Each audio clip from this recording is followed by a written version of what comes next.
Okay, so we're going to speak about por and para. When we think about para, let's think about it like an old-fashioned set of scales.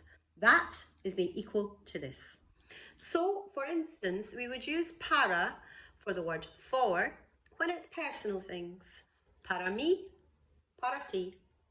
We would also put para before the full verb when we want to say in order to. So, for instance, voy al restaurante para comer. I'm going to the restaurant in order to eat. Or voy a la playa para tomar el sol. I'm going to the beach in order to take the sun. Para can also be used with time, but only when it's a deadline.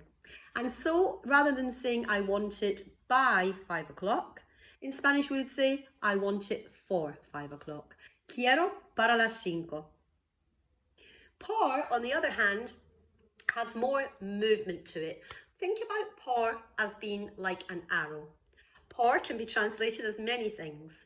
It can be translated as to go through somewhere, to go by something, to go past something. So, por would be used with time, except for deadlines. Por is used with transport, por autobús, por taxi, por avión.